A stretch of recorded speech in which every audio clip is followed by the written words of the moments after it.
I just want to send an email. It shouldn't be complicated.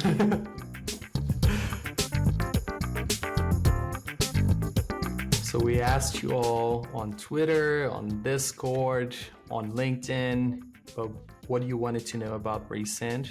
And here we are today to answer all of your questions or some of your questions. And I'm not alone. I brought Jonni here with me. Jonni, he has been with us since day one, and he's such an important part of our team. He runs like a lot of the things that you don't see at all, but it's happening on the background. So I'm really excited to have you here, Jonni. It's gonna be fun. Yeah, it's so nice. We have lots of good questions today, so I'm excited to get started. Why don't we start here, Zeno? We got one from LinkedIn, kind of talking about where it all began. So what was the exact moment, the exact trigger of the pain that you felt that made you realize that Resend is the product that developers need? I love that question because there's this notion that there's this one moment in time that, the aha moment, the light bulb moment. And I feel like for most people, what happens in reality is that you're like having a pain consistently for a long time. And that pain increases to a point where you simply can't help yourself but find a solution, even if that solution means you're building that yourself. So I never thought in a million years that I would be building an email company. that was definitely not something like a goal of mine or anything like that. Not on the roadmap, on my career plan or whatever that is. But I've used all of these different tools over the years, and I've always felt like, oh my gosh, like maybe these tools weren't built for me. Maybe they were built for someone else, for a product marketer, product manager, but not for me as a programmer.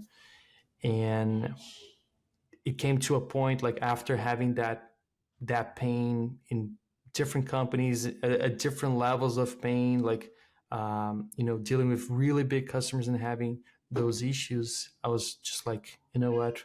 Let's see if we can build that ourselves. Let's see if we could build this Stripe of email. How would that look like? Building an email sending company in 2023. How would that look like? What's different today that didn't exist in 2010? And yeah, that was the whole process. So there was not a single moment or a single event that I can point to. It's just like the accumulation of frustrations for a very long period of time. Yeah.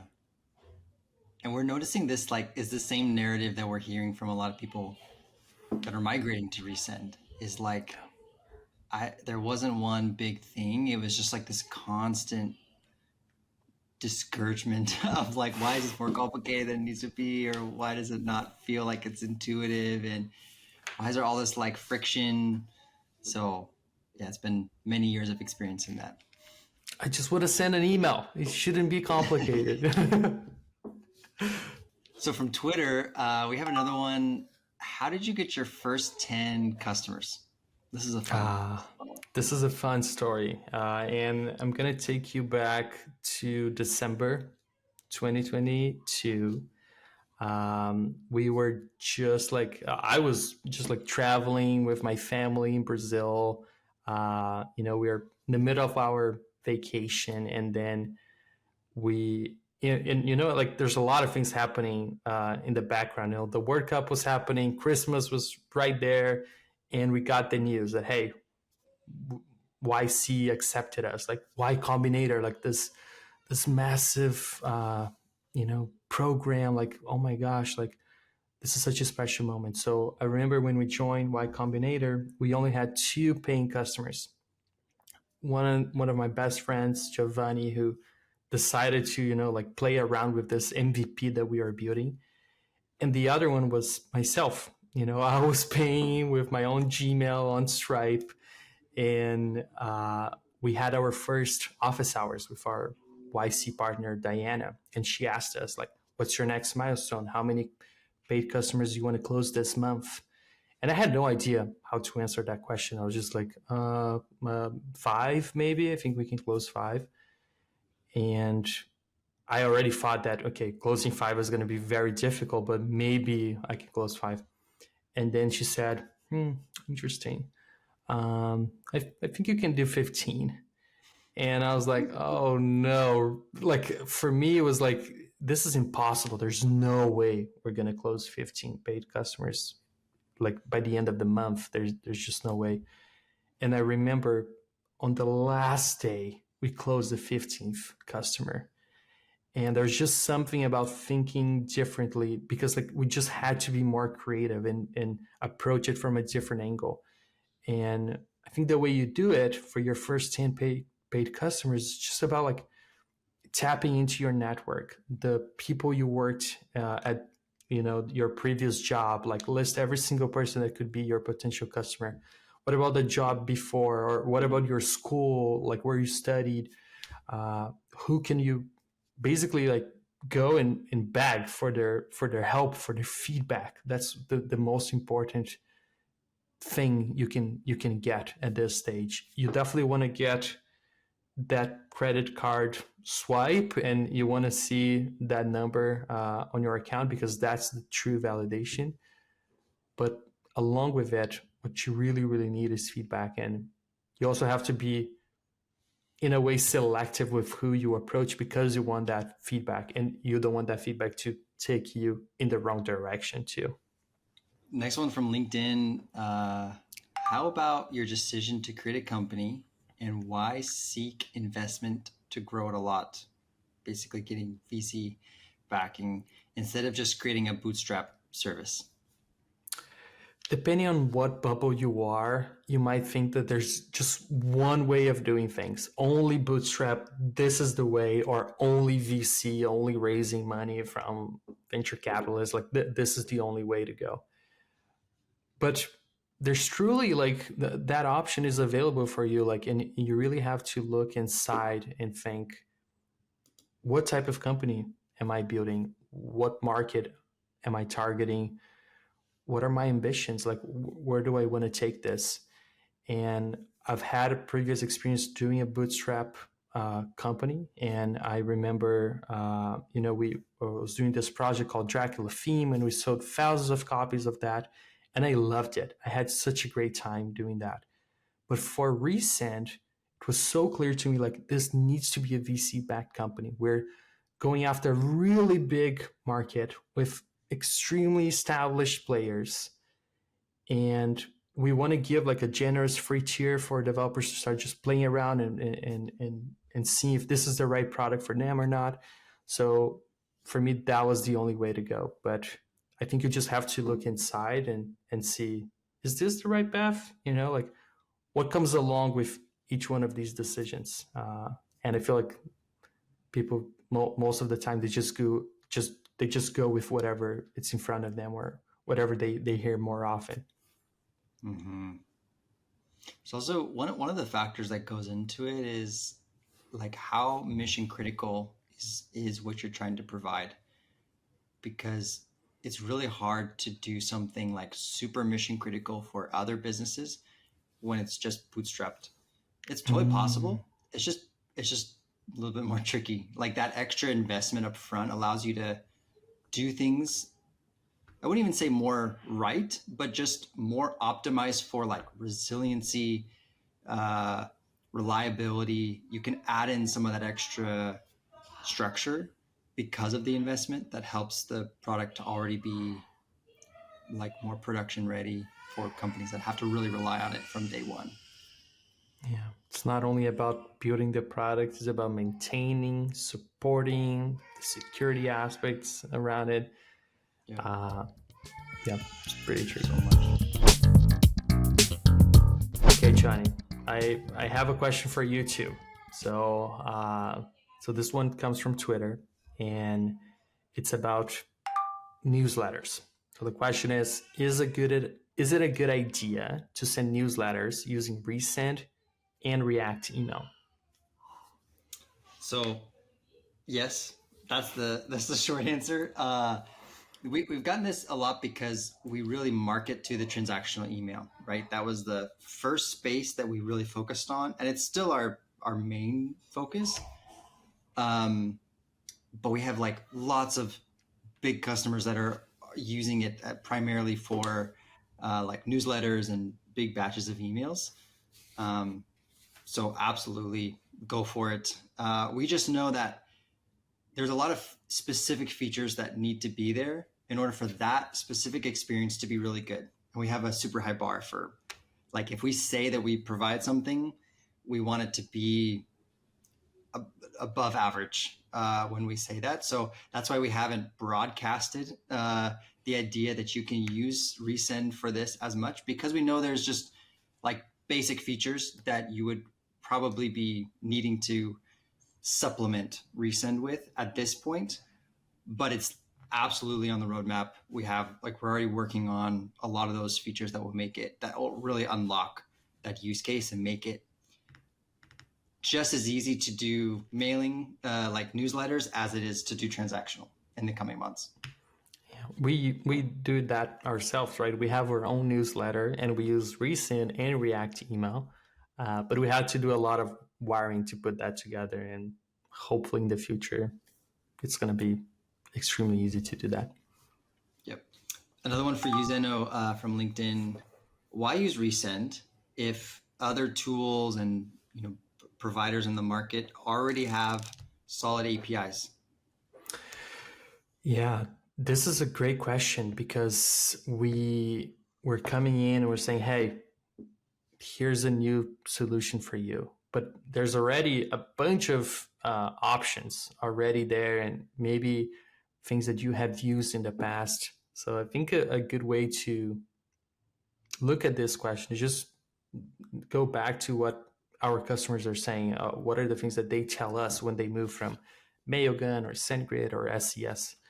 And support is definitely the first one. We hear a lot of complaints that when they have a question, when they need help, they simply can't get it. And we are a team, like, we know a lot about email, and we know that people shouldn't know about email. Like, if they are building their own product and they have tons of stuff that they need to ship on their roadmap, they shouldn't need to learn every single detail about DKIM and SPF and all, like DMARC. Like, that shouldn't be something you should worry about. So having that trusted partner, that friend that you can ping and say, hey, I'm hearing complaints about my emails going to spam. How do I solve it? And we're right there to help them. So that's definitely one. The other is around the technology. We're, as I said before, we're looking at email from the year 2023 and not from 2010. And there's a big difference around that. There's a lot of stuff that we have available today, like React and Tailwind. And on the server, we have serverless, where like you're sending emails really like just using Zeno and Vercel Edge functions and Cloudflare workers. There's just so much new technology that's out there. And we're building something that's very integrated into that stack, the 2023 stack. And we want to be the company that is going to follow all the trends, not only today, but next year and the day and the other years ahead. So that's really important to us. And one other thing that I would say is just removing friction.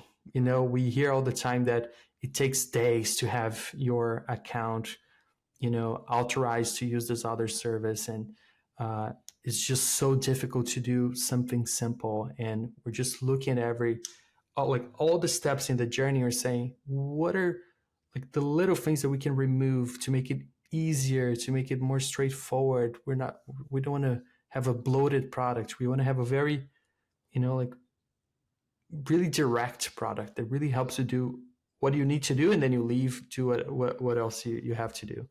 So yeah, but there's definitely a lot of work that we have to do, and we're just starting this journey. So yeah, I'm really excited for what's next. Yeah, it goes back to what you said earlier about like filling out the products for you as a developer. That feeling is kind of hard to pin down like exactly what makes up that feeling. Is it like certain features or certain design or certain like APIs or docs? Like there's so many things that go into that, but at the end of the day, the goal is to make it something that developers use and say, oh, this was built for me. This is home for a developer, you know? Exactly. Like how do we, how we create that feeling. I love that. Yeah. Okay, I have a juicy one for you. We hear that all the time, right? SMTP support. When is this happening? Yeah, by far the most requested feature. And one that we kind of pushed off at first. I think just as we were understanding the whole landscape of email and how people, so there's so many different use cases, right? And technology stacks and requirements. And so we kind of had this feeling of like, well, everything will catch up to like, a REST API. We can just kind of lean into that and over time people sleep. But we realized like this isn't going away anytime soon. SMTP is even for the, for any size of team, young, old, usually there's some piece of some integration that they need SMTP for. And so it just became evident that we have to build this, and we're like deeply in it now. We're like right in the center of figuring out how can we add this in a way that's very elegant, that's easy to use, that has the same feeling as like a modern API, but with an older technology, right? And so we're figuring that out, and there's definitely going to be updates coming in the near future around this. Nice. It's coming. It's coming. Yeah, hold on for a little bit longer. One more for you, Zeno. Last one from Twitter. I read that you envision Resend as a communication platform. What's next after email? Yeah, I really like this question from Carlos because it speaks to the why we do what we do. And we're here not because we love email. We're here because we love the idea of being able to communicate as a human with another human being. And there's just so much that we can do around that. And we intentionally decided to start with one communication channel, and that was email. And we knew that from day one that this is not the end.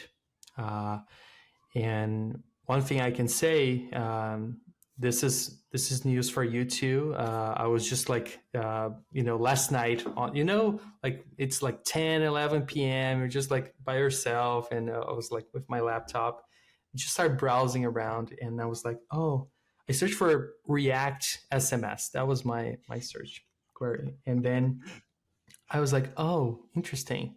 There are no NPM packages with that name. So I just went ahead and published one. I have no idea what's coming. I have absolutely no idea what could we do with that at all. But SMS is definitely something that I'm curious about exploring after email. But there's still a lot, like tons of things that we have to do around email. So we'll see. But I'm really excited. Imagine writing your SMS with Tailwind. How cool is that? Oh man, with TypeScript. Oh my gosh, that would be fun. Okay, stay tuned. Oh man, this was so fun, Zeno. Great questions. This was nice. Yeah, let's do it again. We should do it again. Yeah, there's so many questions we still have to answer. Come on, like we have to do this again. Yeah. If you guys have more, as you're watching, please just drop them in the comments. Join our Discord. There's lots of folks adding questions there, and we'll try to catch you on the next video. So, thanks for joining. See ya.